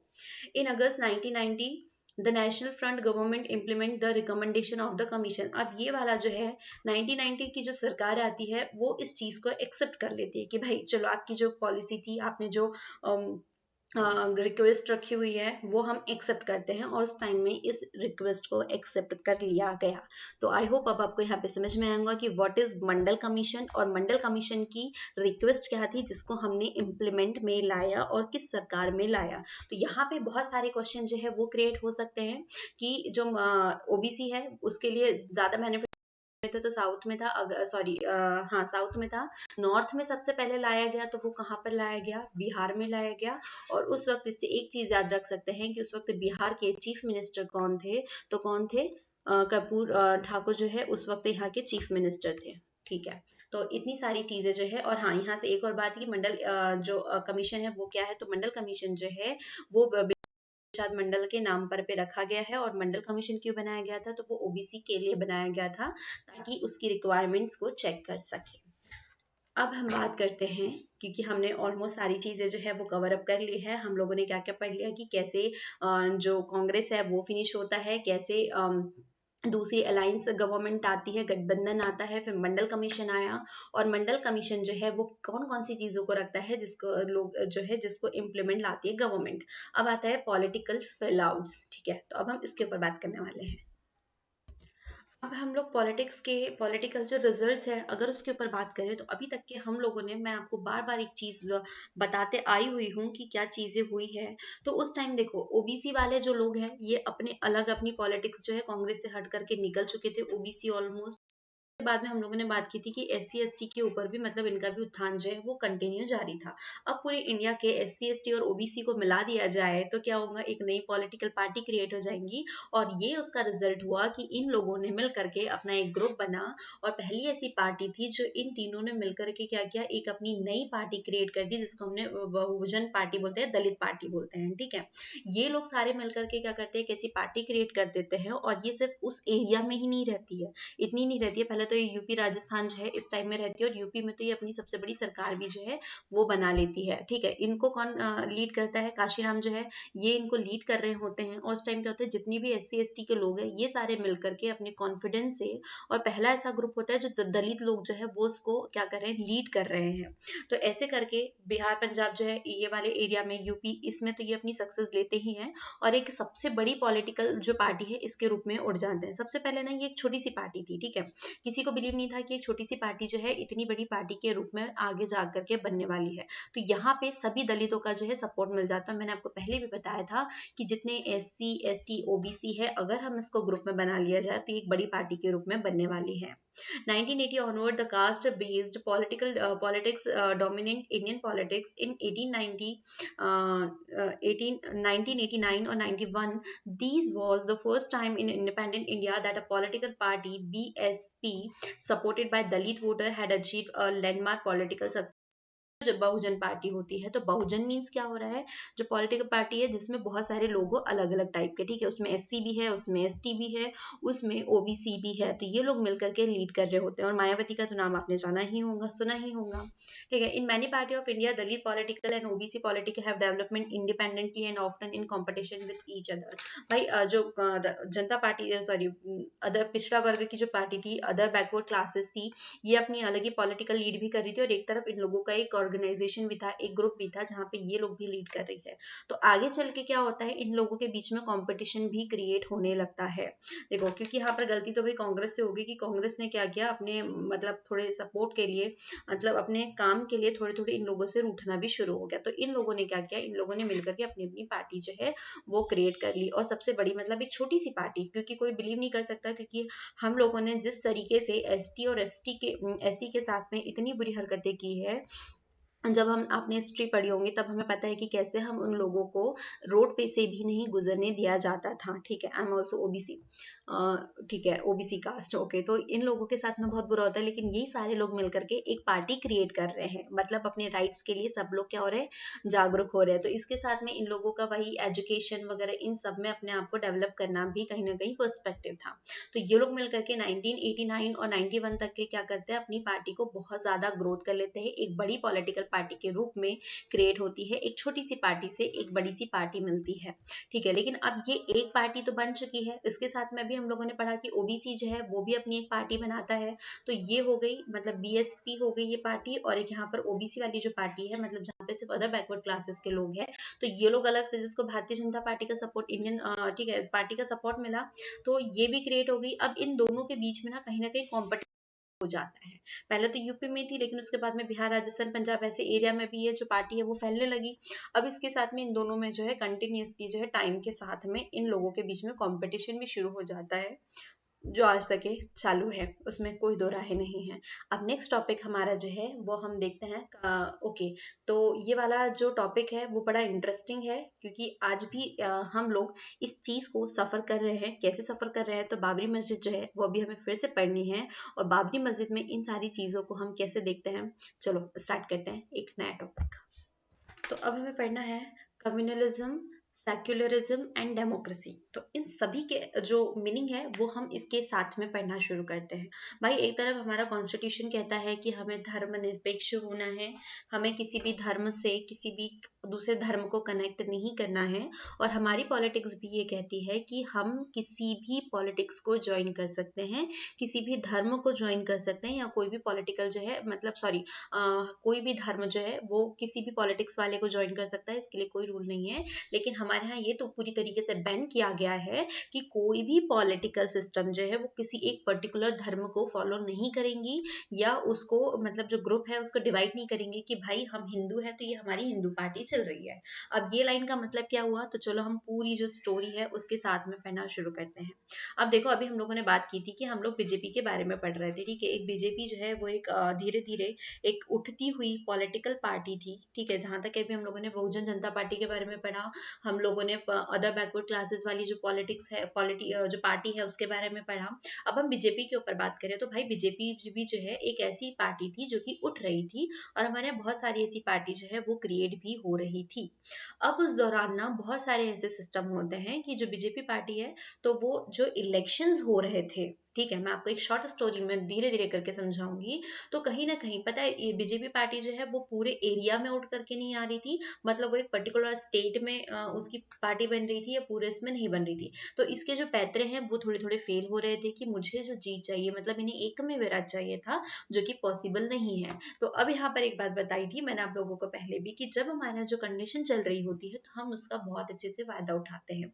जैसे कि रिसेंटली सीहोर में जो अभी क्या हुआ कि जो गुरुजी ने रोते हुए अनाउंस कर दिया कि अब हमारे प्रवचन खत्म हो रहे हैं, तो वहां पे क्या हुआ, एक अच्छी खासी बड़ी सी पॉलिटिक्स चल गई, लोगों ने पॉलिटिक्स खेल ली। मतलब वो सिस्टम कहाँ था, वो एक धार्मिक कार्य था, मतलब एक क्या कहना चाहिए कि वो एक अलग ही था, एक अलग ही प्रोग्राम था, जहाँ पे वो किसी से रिलेटेड नहीं था, लेकिन वहां पे भी इनडायरेक्टली पॉलिटिक्स हो गई।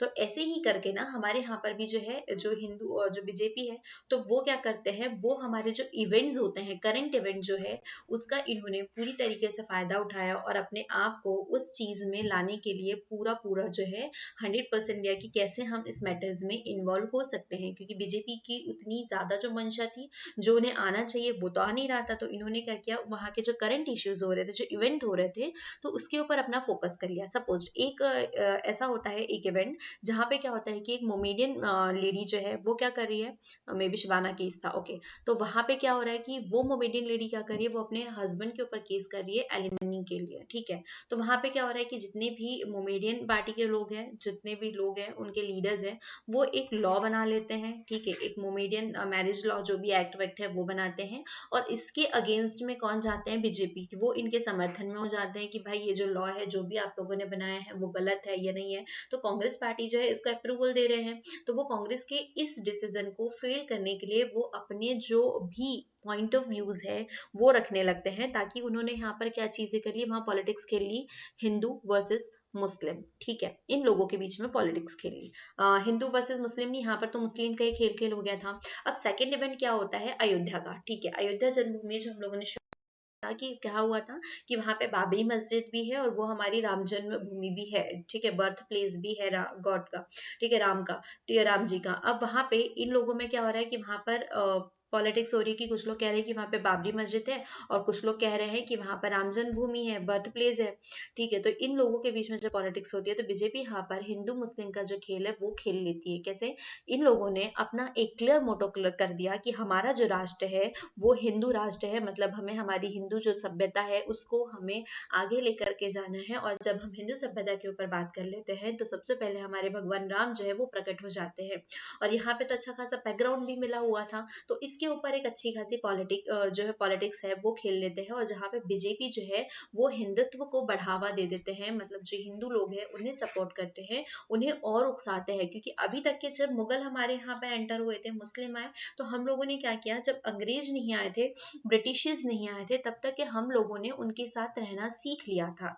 हमने हमारी जो फ्रेंडशिप है, हमारे रिलेशनशिप है, सारी क्रिएट कर चुके थे। लेकिन अब क्या हो रहा है कि फिर बच्चे जैसे जैसे बीजेपी आती है तो इन लोगों के बीच में खोट आने शुरू हो जाते हैं, क्योंकि हमारे जो नेबर है ना, हम अगर मोमेडियन है तो हमारा उनके साथ में बहुत अच्छा रिलेशन हो गया है, मतलब हमने उनके साथ में रहना सीख लिया, क्योंकि हमारे पहले हिंदू थे, फिर मुगल आए, तो क्या हुआ कि वो लोग यहीं बस गए, तो हम लोगों ने उनके साथ में बहुत अच्छे से बैलेंस बनाना शुरू कर दिया था, और ये चीजें क्रिएट नहीं होती। लेकिन इन्होंने क्या किया कि उन्होंने क्लियर कर दिया कि जो हमारा राष्ट्र है वो हिंदू राष्ट्र है, ठीक है। मोमेडियन जो है भैया जो है तो जाओ आप पाकिस्तान चले जाओ। तो ये भी कहा कि आप अपनी भारत भूमि को जन्मभूमि कह रहे हो, तो इसके साथ साथ में आपको ना उसको अपनी कर्म भूमि भी बनानी होगी, मतलब अपने कर्म जो है वो हिंदू के अकॉर्डिंग ही होने चाहिए। तो इस तरीके से एक अच्छा खासा बैकग्राउंड जो है, युद्ध भूमि जो है वो क्रिएट कर ली जाती है। During 1990s the politic based on the religion identity emerged in India and debate about secularism and democracy came in currency, ठीक है। अब यहाँ पर जो है, अब हमारे पास में धर्मनिरपेक्षता जो है वो क्रिएट हो जाता है, क्योंकि अब हमारी जो पॉलिटिक्स है वो धर्म के हिसाब से बदलने वाली भी है। तो ये जो दो केसेस थे, कि ये जो एक लॉ आया था मोमेडियन लॉ, और जो सेकंड बाबरी मस्जिद वाला था, तो ये दोनों जो है ये पॉलिटिक्स के अंदर हमारे रिलीजियंस को ऐड करने लगते हैं। तो यहाँ पर इनडायरेक्टली जो वॉर है वो क्रिएट कर दिया जाता है, Hindu versus Muslim, clear. After Shah Bano case, okay, हाँ मैंने वो नाम गलत लिया था, शाहबानो था। In 1985 BJP emerged as a Hindutva party. अब जो बीजेपी है उन्होंने हिंदुत्व पार्टी बनाई, बिकॉज वो चाहते थे कि अब हमारे पास में जो है, क्योंकि सबसे बड़ी बात ना एक होती है कि हम जो हिंदुस्तानी है या इंडिया के पीपल है, हमें धर्म के नाम पे बेवकूफ बनाना सबसे ईजी है, और आए दिन हम इन केसेस को फॉलो करते हैं। मतलब अगर आप किसी के धर्म के बारे में कह देते हैं तो मतलब वो इंसान बबूला हो जाता है, आप उसके धर्म के हिसाब से आप उसको चेंज कर सकते हैं। तो यहाँ पे क्या होता है कि वो पूरा हिंदुत्व कर देते हैं, ठीक है। और आज हम लोग बजरंग दल और बहुत सारे जो अभी बुरखा वगैरह चल भी रहा है ना, तो उसके अगेंस्ट में जो भी है तो वो सब इन्हीं की देन है, ठीक है। वो इसी टाइम से इस एरा से चलते हुए आ रहा है। द बाबरी मस्जिद वॉज, ठीक है, ये फर्स्ट केस तो बीजेपी ये शाहबानो वाला हो गया था, कि शाहबानो जो है वो एलिमनी के लिए अपने हस्बैंड के ऊपर आफ्टर डिवोर्स जो है वो केस करती है, तो इसी के बाद में ये लॉ बनता है। द बाबरी मस्जिद वॉज, अच्छा सेकंड पॉइंट ये था, द बाबरी मस्जिद was 16th century mosque in Ayodhya बाकी मुगल एम्परर बबूर्स जनरल। अब यहाँ पर क्या हो रहा है कि जो राम जन्मभूमि है वहां पर क्या करते हैं, एक मस्जिद बनाई जाती है जिसका नाम था बाबरी मस्जिद। ठीक है, अब इसके ऊपर पॉलिटिक्स शुरू होगी। अब ये लोग क्या कह रहे हैं कि भाई हम हिंदू है और ये हमारी राम जन्मभूमि है, तो हम इसे नहीं छोड़ सकते हैं। ठीक है, अब हमें ये चाहिए, हमें वापस यहाँ पे मंदिर बनवाना है। तो यही सबसे बड़ा रीजन है। अगर अब जो नेक्स्ट चुनाव होने वाले हैं, अगर हमारे वोट्स हमारे हाथ से बीजेपी के ऊपर जाते हैं, तो इसका सबसे बड़ा क्रेडिट जो है तो वो ये होगा जो अयोध्या में मंदिर बन रहा है वो। ठीक है, क्योंकि हम लोगों को हमारी जो मेंटेलिटी है वो इस तरीके से डाइवर्ट की गई है, क्योंकि कोई भी रिलीजन का हो वो मैटर करता है कि अगर उसके भगवान का मंदिर अच्छा बन गया है, ये चीजें। क्योंकि लोगों ने कहा था ना अभी बीच में जब कोविड टाइम हो रहा था, तब ये भी हुआ था कि हमें रोटी कपड़ा मकान चाहिए, हमें हॉस्पिटल्स नहीं चाहिए, पर हमें राम मंदिर जरूर चाहिए। तो बस ये सबसे बड़ा जीता जागता सबूत है कि कैसे हमारे माइंड को हिप्नोटाइज किया। Some Hindu believe that it was built after demolizing a temple of Lord Rama। ठीक है, जो इन लोगों का कहना था कि यहाँ पर जो राम भगवान का मंदिर था, तो उनके मंदिर को तुड़वा करके जो बाबरी मस्जिद है वो बनाई गई थी। क्लियर। अब बाबरी मस्जिद तो बनी हुई थी, उसके बाद में बहुत सारे हंगामे भी होते हैं भाई, वो सारे भी अभी हमें देख रहे हैं। The dispute took the form of a court case has continued for many decades. अब वहाँ पे जो कोर्ट है, अब तुरंत में क्या सीन होता है कि वो कहते हैं कि जो बाबरी मस्जिद है उसके गेट खोल दिए जाए। तो यहाँ पे क्या होगा, क्योंकि बहुत सारे लोग जो है वो ऐसे हैं जो कि वहाँ पे भगवान मानते हैं, हम लोग मानते हैं और पूजा करते हैं। हमारे यहाँ पर अगर ना नॉर्मली कहीं पे कोई ईंट का पत्थर को भी हम रख दें और उसको पूज लिया जाए, मंदिर बना दिया जाए, तो हमारी आस्था ऑटोमेटिकली वहां पे कनेक्ट हो जाती है। तो वहां पे तो भैया भगवान राम का जन्म हुआ था, तो वहां के मंदिर को हम कैसे छोड़ सकते थे। लेकिन उसके बाद में क्या होता है कि अगेंस्ट जो पार्टीज होती है, अगर उस वक्त जो मुस्लिम के हक में लिया गया, तो मुस्लिम लोग जो है वो झगड़े पे उतारू हो जाएंगे कि भाई ये यहाँ पर हमारी मस्जिद है, बाबरी मस्जिद है। क्योंकि भाई ये बात तो क्लियर है, क्योंकि हम यहाँ पे किसी एक के ऊपर बात नहीं कर रहे हैं, हम दोनों के ऊपर बात कर रहे हैं, दोनों के भगवान के ऊपर बात कर रहे हैं। और जाहिर सी बात है कि हम किसी के ऊपर भी नाम ले तो उनके इसमें क्या उनको प्रॉब्लम होने लगती है। तो सिमिलरली जब मुस्लिम से कहा गया, ओ गॉड ये क्या हो रहा है, अगर यहाँ पे हिंदू जो लेके आए तो ये लोग फाइट करेंगे। ठीक है, अगर वहां पर हिंदुओं का मंदिर जो है वापस करने लगे तो मुस्लिम होंगे। तो इसी के वजह से ये जो केस है इतने टाइम तक के पेंडिंग पड़ा हुआ था, और आगे चल के 2 साल पहले ये केस जो है वो क्लियर हुआ है, जो कि फैसला किसके हक में आया है, हिंदू के। क्योंकि हमें पता था कि अब हमारी बीजेपी की गवर्नमेंट आ गई है और बीजेपी के द्वारा ही आग सुलगाई गई थी, तो हक भी हमारे पक्ष में ही आना था। ठीक है, द बाबरी मस्जिद was demolished on 6th December 1992 after demolition. The news led the clashes between the Hindus and Muslim in many part of the country। अब ये क्या हो रहा था कि यहाँ पर जो मुस्लिम मस्जिद है इसको तोड़ दिया गया कुछ हिंदुओं द्वारा। ठीक है, क्योंकि अब हम नहीं चाहते हैं कि वहां पर किसी और का भी हक हो। अब जब ये न्यूज पूरे इंडिया में फैलती है, तो यहाँ पे सिर्फ ना सिर्फ अयोध्या के जो फैजाबाद है वहीं के लोगों में हिंदू मुस्लिम में फाइट होती है, इवन पूरे इंडिया में ये फाइट जो है कंटिन्यू हो जाती है। और हर जगह इन लोगों के बीच में बहुत ज्यादा हंगामे होने लगते हैं, और लगभग 11,000 समथिंग लोग जो है वो मारे गए थे, जिसमें से मोस्ट ऑफ पीपल जो है वो मोमेडियन कम्युनिटी से बिलोंग करते थे। तो इतने सारे मतलब हर जगह दंगे, हर जगह तलवारें चल रही है, हिंदू मुस्लिम जैसे वही वही सिस्टम जो हमने पाकिस्तान और भारत के बंटवारे के टाइम में देखा हुआ था। ठीक है, जब पाकिस्तान और भारत अलग अलग हो रहे थे ना, तो उस वक्त जो हिंदू और मुस्लिम में चल रहा था, तो मतलब उतना ज्यादा नहीं लेकिन ऑलमोस्ट, क्योंकि भाई मंदिर मस्जिद तुड़वा दी गई है तो पंगे तो बनते ही है। ठीक है, अब इतनी सारी प्रॉब्लम्स चलते रही, मतलब एक दूसरे के इसमें कटाक्ष होते ही रहे, काम चलते ही रहे। और इसके लिए हिंदुओं में बीजेपी थी, तो भैया बीजेपी ने तो बढ़ चढ़ के भाग लिया और बहुत सारे और दंगों को उभराया भी था कहीं तक के, मतलब क्योंकि वो टोटली जो इनकी आइडियोलॉजी थी वो यही थी कि बस हमें मंदिर चाहिए। In February March 2002, large scale violence against Muslim took place in Gujarat. The violence began from the Godhra। अब यहाँ पर क्या होता है कि एक मतलब एक मार्च निकाला जाता है, और वो मार्च में क्या होता है कि वहां पे बहुत सारे कार से लोग जो है वो लोग जाते हैं, वहां पे कहते हैं कि यहाँ पे जो भी हम श्रम करेंगे, ठीक है, हम लोग यहाँ पर श्रमदान करने वाले हैं, हिंदू लोगों के साथ में ये लोग जाते हैं कि हम यहाँ पे मेहनत करेंगे और वो जो मंदिर है वो क्रिएट करना है। तो इस दौरान भी यहाँ पे बहुत ज्यादा दंगे जो है वो क्रिएट होते हैं।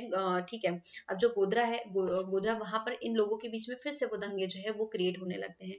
These incident alert us to the danger involved the using religious sentiments for the political purpose। अब अब यहाँ पर एक चीज और क्रिएट होती है कि जो सेंट्रल गवर्नमेंट है वो ये कहती है, क्योंकि अब इतनी ये बात क्लियर है कि यहाँ पर पॉलिटिकल इश्यूज जो है वो तो क्रिएट होने ही होने हैं। तो सेंट्रल गवर्नमेंट कहती है, जो कि कांग्रेस ही की चल रही थी उस टाइम में, तो वो कहती है यहाँ पे सरकार किसकी चल रही है, बीजेपी की। तो वो कह रही है कि भाई जो दंगे हो रहे हैं आप उससे रोके, और जो प्लेस है मतलब वहां पे क्या हो रहा है, किसके ऊपर। हाँ जी, तो हम लोग गुजरात के बारे में पढ़ रहे थे, तो देखो ऑलमोस्ट क्या हुआ था कि अभी तक यहाँ पर क्या चीजें की गई कि मुस्लिम और हिंदुओं के बीच में बहुत सारी प्रॉब्लम को क्रिएट किया गया। अब मार्च में क्या होता है कि गुजरात से मतलब क्या होता है उस टाइम में, क्या होता है कि एक ट्रेन की एक बोगी में जहाँ पे बहुत सारे आंदोलनकारी जो है ये लोग ऑलरेडी बैठे हुए थे, तो वहां पर आग लगा दी जाती है। ठीक है, अब यहाँ से हिंसा भड़क गई। अब यहाँ पे हो सकता है कि ये नेचुरल लगी हुई हो, ठीक है, क्योंकि ट्रेन में आग लगती है। और अभी रिसेंटली भी हम लोगों ने बहुत सारी ऐसी कंडीशंस में देखा है कि जहाँ पे ट्रेन जो है वो स्लिप हो जाती है पटरी से, या वहां पे आग लग जाती है, तो दैट डजंट मीन कि वहां पर किसी पार्टी ने जाकर के या किसी कम्युनिटी ने जाकर के वहां पे ये सारे प्रोग्राम जो है वो किए गए, मतलब ये बुरे प्रोग्राम्स। ओके, तो उस वक्त क्या लगता है, हिंदू को लगता है कि वहां पे मुस्लिम ने ये करवाया है, और मुस्लिमों को लगता है कि वहां पे हिंदुओं ने ये करवाया है। तो इस तरीके से जब ये आग सुलगा दी गई, और ये हमेशा होता है भड़का देने वाले काम, जब हम लोग इससे रिलेटेड कुछ मूवीज देखेंगे या बहुत सारी जो रिसेंट हिस्ट्री उठा के देखेंगे ना, तो चीजें, क्योंकि देखो दोनों ही कम्युनिटी में कुछ ना कुछ समझदार लोग जरूर थे, ठीक है, लेकिन इन दोनों कम्युनिटी में कुछ ऐसे लोग भी थे जो नहीं चाहते थे कि आगे जो सिस्टमेटिक वे चलने वाला है वो चले। तो कुछ हिंदू भी ऐसे थे जो मुस्लिम से मिले हुए हैं, कुछ मुस्लिम भी ऐसे हैं जो हिंदुओं से मिले हुए हैं, और एक दूसरे के पक्षों में आग लगाने का काम भी करते हैं। तो सेम कंडीशन यहाँ पे हुई कि वो जो ट्रेन में आग लगी थी, तो वहां पर दोनों में एक दूसरे को ऐसे समझा गया कि यहाँ पे किसी न किसी ने कराया है। These incidents alert to the danger involvement in using religion is the sentiments for the political purpose। और ये जो सारे कांड हुए थे, तो ये कहीं ना कहीं हमारी डेमोक्रेसी के लिए भी खतरा था, क्योंकि हमारी डेमोक्रेसी में अब क्या हो चुका था, जो पार्टीज है वो किसके ऊपर बिहार पे चल रही है, वो रिलीजन के बेसिस पे चल रही है। तो ये कहीं ना कहीं हमारी जो पॉलिटिक्स है उसके ऊपर खतरा मंडरा रहा था। ये उस वक्त का जो बाबरी मस्जिद ना, कि बाबरी मस्जिद को जा करके कुछ लोगों ने तोड़ दिया था, जिससे वहां पे और जो हिंसा है वो बढ़ चुकी थी। तो ये उस टाइम की पिक्चर्स है, और बहुत सारी अगर आप देखने जाएंगे एनसीईआरटीज में भी बहुत सारी ऐसी पिक्चर्स मिल जाएंगी जो उस टाइम की करंट न्यूज में चल रही थी। The next topic is emergence of a new consensus। Consensus, ये थोड़ा ना प्रोनाउंस करने में थोड़ा प्रॉब्लम होता है, तो emergence of a new consensus. तो अब हमें इससे पढ़ना है, तो कैसे जो इमर्जेंस हो रहे हैं अभी तक के, अब हम लोगों ने एक बार थोड़ा सर्वाइज कर लेते हैं यहाँ तक के कि अभी हम लोगों ने कौन कौन सी चीजें पढ़ी। तो ऑलमोस्ट ये क्लियर है कि हम लोगों ने यहाँ पे धर्म को लेकर के आ चुके हैं, और धर्म कैसे आता है वो देखते हैं। तो SC ST जो है वो कहीं ना कहीं एक कास्ट के बिहाफ पे हम लोग उससे लेकर के आए थे, तो इसके बिहाफ पे बहुत सारी पार्टीज बनी हुई थी। देन हम बात करें हिंदू और मुस्लिम के ऊपर भी, तो यहाँ पर भी इसका पूरा पूरा फायदा, या बात करें कि जितनी भी कास्ट थी, जितने भी रिलीजन्स थे, उन सब का भरपूर फायदा उठाया है पार्टीज ने, मतलब जो भी हमारी डेमोक्रेटिक पार्टीज थी, तो इन सारी पार्टीज में सबसे ज्यादा हमारा फायदा उठाया गया है। तो किसने, इन लोगों ने मिलकर के उठाया है। ठीक है, अगर किसी पार्टी को आगे जाना है तो इनके लिए अच्छी सी पॉलिसी लेकर के आ जाओ, हम खुश। जैसे कि अभी मोदी जी ने क्या किया, हिंदुओं के लिए राम मंदिर बना दिया, हम खुश। हिंदुओं के जितने वोट्स है वो सारे हमारे अब उनके खाते में डल चुके हैं। तो चलिए अब इस टॉपिक को थोड़ा कि भाई यहाँ पे क्या हलचल हो रही है। ओके देन, देखो ये वाला जो टॉपिक है इसमें बहुत ज्यादा कुछ पढ़ने के लिए नहीं है, लेकिन एक बहुत इंपॉर्टेंट डिफरेंस जो है वो यहाँ पे समझ में आता है कि कैसे एक कांग्रेस जो गवर्नमेंट है, मतलब ये खत्म होने लगती है, कांग्रेस की जो गवर्नमेंट आई है ना, तो कैसे जो नेहरू जी ने क्रिएट किया था, मतलब इतने लंबे समय तक के अरसे तक के उसको लेके चले थे, और राजीव गांधी के बाद में इसका जो है बहुत एक वीक पॉइंट होते गया। और यहाँ से मतलब ये यहाँ पे क्या हो रहा है कि यहाँ पे कांग्रेस जो है वो ऑलमोस्ट खत्म होने की कगार पे आ रही है, और यहाँ से अब किसका जो है बेस बढ़ रहा है, ये किसकी जो गद्दी है वो ज्यादा बढ़ रही है, तो वो किसकी हो रही है, बीजेपी की। ठीक है, यहाँ से ये बोल सकते हैं कि यहाँ से ये अराइजिंग है किसके लिए, बीजेपी के लिए, और यहाँ पे एंडिंग पॉइंट आ रहा है कांग्रेस के लिए। ठीक है, ये थोड़ा सा ना इशू हो रहा है पेंटेप का, इसलिए थोड़े वर्ड्स मिस प्रिंट हो रहे हैं। ठीक है, तो यहाँ से ये चीजें शुरू होती है। ये आपके टेबल में ना एक बहुत अच्छा ग्राफ दिया हुआ है, शायद मैंने उसको ऐड करना मिस हो गया, तो वहां पे हमें डिफरेंस क्लियर समझ में आता है कि किस तरीके से कांग्रेस का जो ग्राफ है वो धीरे धीरे गिरते जा रहा है और बीजेपी का उठते जा रहा है।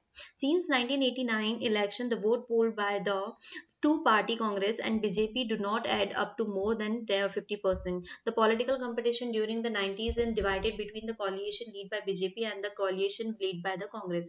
अब यहाँ तक के जो चीजें चल रही थी दोनों के coalition पे चल रही थी. अभी तक के जो एकमेव राज कांग्रेस का चल रहा था ये अपने दम पे पूरे वोट लेती थी और बीजेपी जो है अभी तक के coalition से ही चल रही थी क्योंकि बीजेपी के अपने खुद के पावर्स इतने नहीं आ रहे थे तो ये गठबंधन की सरकार चला रही थी. और अब क्या होता है कि अब जो दूसरा चुनाव आता है तो वहां पे दोनों ही सरकारें जो है वो कॉलिएशन से ही चलती है क्योंकि अब दोनों ही अपने आप में गिर चुके हैं. मतलब अपने आप में इनकी जो सीट्स है वो बहुत डाउन हो चुकी है तो दोनों को अपनी अपनी सीट्स मतलब अगर बढ़ानी है तो दोनों को ही कॉलिएट करना होगा एक दूसरे ग्रुप्स के साथ में. अब बहुत सारे ग्रुप्स ऐसे आते हैं जिनके साथ में कुछ कांग्रेस जिसके साथ कॉलिएट करती है और किसी के साथ में बीजेपी करती है. तो चलो अब हम पढ़ते हैं लोकसभा इलेक्शन 2004. अब 2004 में इलेक्शन होता है तो भाई अभी तक के तो हम लोगों ने पढ़ा है कि 2004 मतलब क्या हो रहा है कि कांग्रेस जो है वो ऑलमोस्ट स्लिप होते जा रही है और बीजेपी जो है वो बढ़ते जा रही है. लेकिन अब यहाँ पे क्या होता है कि कांग्रेस क्या करती है, कांग्रेस भी वही टेक्निक यूज करती है जो कि बीजेपी कर रही थी या दूसरे जो मेंबर है दूसरी पार्टीज है वो कर रही थी. तो अब कांग्रेस क्या कर रही है, ये भी कॉलिएशन कर रही है दूसरी पार्टी के साथ में. तो ये जब पार्टीज के साथ कॉलिएट कर लेती है तो ये वापस से अपनी गवर्नमेंट में आ जाती है और अपनी एक नई गवर्नमेंट बनाती है. In the election of 2004, the Congress party to turn into a coalition in a big way. The NDA was defeated and a new coalition government led by the Congress known as the United Progressive Alliance came to power. अब यहाँ पर एक दूसरी United progress alliance जो है वो power में आ जाती है और यही लोकसभा चुनाव जो है वो यहाँ पर काम कर रहा होता है. मतलब यहाँ पे बीजेपी जो है वो इतना ज्यादा जो बीजेपी का हक है वो इतना ज्यादा उठ करके नहीं आ पाता है. मतलब बीजेपी उतनी पावरफुल नहीं हो पाती, इनका कॉलिएट जो ग्रुप है वो कम लेता है. लेकिन ये क्या कर रहा है अब यहाँ पे दिमाग से कांग्रेस खेल गया कि इन्हें जो ज्यादा पार्टीज थी उन्हें अपने आप में कॉलिएट कर लिया. This government received support from the left front party. The election 2004 also witnessed the partly rebel of Congress party. It could increase its seats for the first time since 1991 का जो इलेक्शन था इससे पहले वाला. तो वहां से अब इनकी जो सीट्स है वो ऑलमोस्ट थोड़ी थोड़ी बढ़ भी रही थी क्योंकि अब इन्होंने दूसरे के साथ में मिलना शुरू कर दिया. 2004 में अब क्या होता है, the negligible difference between the vote polled by the Congress and its alliance and BJP and its alliance. ठीक है, अब यहाँ पर इतना ज्यादा डिफरेंस भी नहीं था. ठीक है, इन दोनों में. Thus the party system has now changed almost dramatically from what it was till the 70s. अब यहाँ पे जो 70s में जो सिस्टम चल रहा था तो डायरेक्टली अब क्या हो रहा है क्योंकि अभी तक कांग्रेस के हाथ से सत्ता जा रही थी लेकिन अब धीरे धीरे कांग्रेस के हाथ में सत्ता जो है वो वापस आने लगती है. क्लियर. मतलब यहाँ पे क्या हो रहा था, कांग्रेस अभी तक अपने हाथ से जा रही थी लेकिन अब धीरे धीरे कांग्रेस साथ में वापस आ रही है क्योंकि इसने दूसरों के साथ में कॉलिएट कर लिया. इसकी सीट्स बढ़ गई है लेकिन इतनी भी नहीं बढ़ी है कि एक बहुत बड़ा डिफरेंस जो है वो क्रिएट कर पाए या वो डिफरेंस क्रिएट कर पाए जो पहले करती थी. अब इसके साथ में ना अब हम लोगों को तीन ऐसे ग्रुप जो है वो पढ़ने इंपॉर्टेंट हो जाते हैं. कैसे कि एक वो अलायंस जो कि कांग्रेस के साथ में जुड़े हुए थे. ठीक है, वो ग्रुप जो कि कांग्रेस के साथ में थे. ठीक है, बिटवीन ओके तो कांग्रेस के साथ में जो थे एक वो वाले हो गए. सेकंड वाले जो हो गए जो कि बीजेपी के साथ में जुड़े हुए थे और थर्ड वाले वो जो दोनों में ही नहीं थे. ठीक है ना, वो कांग्रेस को सपोर्ट कर रहे थे और ना ही वो बीजेपी को सपोर्ट कर रहे थे. मतलब ना वो इनके वोट्स बढ़ा रहे थे ना तरीके से तीन ग्रुप उस टाइम में जो है वो क्रिएट होने लगते हैं. ठीक है, एक तो कांग्रेस के साथ जाके मिल गए हैं, एक बीजेपी के साथ मिल गए हैं और थर्ड वन जो कि दोनों में ही नहीं मिले हुए हैं. तो ये तो लोकसभा चुनाव का जो है एक पहला मुद्दा हो गया. लेकिन इसके साथ में अब ये तो बात है कि ये जब अलग अलग पार्टीज चल रही है तो इनके बीच में कॉन्फ्लिक्ट तो होते ही रहेंगे. एक दूसरे के साथ असहमति जो है वो टकराव जो है वो तो होंगे ही होंगे. लेकिन इन सब के बाद में इन लोगों के बीच में कुछ पॉइंट्स ऐसे थे जिनके ऊपर ये लोग साथ में बैठ करके बातें कर रहे हैं. मतलब दोनों ही एग्री कर रहे हैं कि हाँ ये पॉइंट्स जो है वो करेक्ट है, सही है, जो भी है. तो ग्रोइंग. ठीक है, कंसेंस ओ सॉरी मुझे ना थोड़ा ये वर्ड जो है प्रॉब्लम करता है. After 1990 consensus appear to have emerged among most parties which consist to the of following elements. ठीक है, अब वो कौन कौन से एलिमेंट्स हैं जिसके ऊपर ये लोग अपनी सहमति प्रकट कर रहे हैं भैया. तो सबसे पहले एक होता है वो है इकोनॉमिकल पॉलिसी. ठीक है, इकोनॉमिक पॉलिसी क्योंकि उस वक्त जो इकोनॉमी पॉलिसी आई थी और हम लोगों ने ये बात भी की थी. ओके सॉरी ठीक है। अब ये जो इकोनॉमिक पॉलिसी आई थी तो हम लोगों ने इसके ऊपर भी बात की थी कि जो पॉलिसी आई है राजीव गांधी की सरकार के टाइम में, तो उससे सभी लोग एग्री भी कर रहे हैं क्योंकि हमें अपनी इकोनॉमिकल कंडीशन जो है उससे भी ग्रो करनी है। तो इस पॉलिसी से ऑलमोस्ट सभी लोग जो है ये सहमत होते हैं कि भाई हाँ, ये जो पॉइंट आया है दैट्स ट्रू, ये करेक्ट है, आपको उसके ऊपर काम करनी चाहिए। तो ऑलमोस्ट जितनी भी पार्टीज थी उस टाइम में, जो भी पार्टीज चल रही थी, तो सभी लोग इससे रिलेट कर रहे थे। अब उसके ऊपर बाद में सेकंड वाला पॉइंट देखे कि अब दूसरा पॉइंट क्या होता है। तो उस टाइम में क्या होता है कि अभी हम लोगों ने बात की थी SC ST और ओबीसी के ऊपर, तो अब ये लोग जान चुके थे कि भाई इन लोगों का इन्वॉल्वमेंट भी पॉलिटी में बहुत ज्यादा इंपॉर्टेंट है। ये लोग भी एक अच्छा खासा रोल जो है ये लोग प्ले कर रहे हैं, क्योंकि जिस तरीके से हमने देखा था कि जो बहुजन पार्टी बनती है ना, बीजेपी बीएसपी में भी है ना, तो ये वाली जो पार्टी क्रिएट हो रही है, तो ये अच्छा खासा एक छोटी सी पार्टी से एक बड़ी पार्टी क्रिएट कर रही है। मतलब इन लोगों का इन्वॉल्वमेंट वहां पे होना चाहिए, इनके इनकी गुडनेस के लिए काम करना चाहिए, इन्हें हमें और ज्यादा सपोर्ट करना चाहिए। तो हर एक पार्टी समझ चुकी थी कि अगर ये लोग आते हैं तो इससे हमें ही सपोर्ट होने वाला है। तो चलो पॉइंट्स थोड़े पढ़ लेते हैं। Agreement on new economic policy, ठीक है, ये सभी लोग जितनी भी इकोनॉमिक पॉलिसीज वगैरह आई थी, जो भी चाहते थे, उनके ऊपर इन सभी की जो है वो सहमति थी। Acceptance of the political and social claim of the backward caste, ठीक है। अब यही वाली बात होगी कि जो बैकवर्ड कास्ट है वहां पे सभी लोग जो है पॉलिटिकल और सोशल जो क्लेम्स है वो उनकी एक्सेप्टेंस जो है वो ले चुके थे। Acceptance of the rule of state level party in governance of the country. अब हाँ, यहाँ पे एक और इम्पोर्टेंट भी होता है, ये वाला भी पॉइंट आ रहा है कि क्या कि जो गवर्नमेंट पार्टी जो है जो स्टेट लेवल की या जो रीजनल पार्टीज है, तो उन लोगों का भी एक्सेप्टेंस वो करते हैं कि किस तरीके से ये जो रीजनल पार्टीज है, क्योंकि हम लोगों ने देखा जैसे कि ये बहुजन पार्टी ये यूपी में आई थी, ठीक है। उसके बाद में हम लोग फिर बिहार में जैसे कि हम लोगों ने फिर ओबीसी के लिए जो चीजें लाई थी, वहां पर इनका बहुत अच्छा रिस्पॉन्स मिल रहा था। तो ये सारी पार्टीज है कहीं ना कहीं जो बड़ी पार्टीज है इन्हें सपोर्ट करने में काम आती है। तो इन्होंने ये भी मान लिया कि जो स्टेट लेवल पार्टी है, जो रीजनल पार्टीज है, वो भी हमें जो गवर्नेंस ऑफ कंट्री है उसके लिए इंपॉर्टेंट है। emphasis on the क्या pragmatic consideration rather than the ideological position and political alliance without the ideological agreement। अब यहाँ पर एक बात सबसे बड़ी इंपॉर्टेंट ये होती है कि अगर हम हमारे लिए सिर्फ आइडियोलॉजिकल जो थिंग्स है, एग्रीमेंट्स है, वो वर्क नहीं करता है, ठीक है, उसके साथ में हमें क्या करना होगा, उन चीजों को इम्प्लीमेंट भी करना होगा, क्योंकि वो भी इम्पॉर्टेंट है। क्योंकि अगर हम आइडियोलॉजिकली जाए तो हमने वो हिंदू मुस्लिम वाला खेल खेल लिया था। अब हमें जो काम है वो हमारे साथ में ये भी होना चाहिए कि हम उन कामों को अप्लाई करना सीखें। क्योंकि सिर्फ हम एक आइडियोलॉजिकल एक थिंकिंग एक हम सिर्फ एक, क्योंकि अगर हम एक टाइम टेबल बनाते हैं, सपोज ठीक है, मैंने अपनी स्टडी का टाइम टेबल बनाया और हर कोई बनाता है और वो बहुत फेल होता है, जब तक कि आप इसे इम्प्लीमेंट करना स्टार्ट नहीं करें तो ये वर्क नहीं करता, ये इवन हमारा पेज भी वेस्ट करता है। ओके, तो then next topic, they also work as a pressure group of the Indian politics, ठीक है, उन्हें एक प्रेशर ग्रुप में काम भी करना है। Sometime regional party influence the central government to divert more annual budget fund to their state at the expense of the other state. अब कुछ टाइम बताए जो रीजनल पार्टी के ऊपर बात करें तो कुछ टाइम में ऐसा भी होता है ना कि वो जो एनुअल बजट होते हैं वो अदर स्टेट से अपने स्टेट में ज्यादा भी इन्फ्लुएट करते हैं। तो दैट इज ऑल अबाउट जो रिसेंट डेवलपमेंट्स है इन आर पार्टी, उसके बारे में था, लेकिन कुछ चीज़ें अभी भी मिस हो रही है तो वो भी देख लेते हैं। तो अभी तक की आई होप आप लोगों को सारी चीज़ें जो है वो समझ में आई होंगी। अगर आपको कोई भी डाउट है तो आप बिना किसी झिझक के आप कमेंट्स में अपने डाउट्स डाल सकते हैं उसे क्लियर करने के लिए। तो मैं अगेन अगर हाँ मैं उसे समझा सकती हूँ, नेक्स्ट वीडियो में उस टॉपिक को उठा करके हम फिर से समझ लेंगे।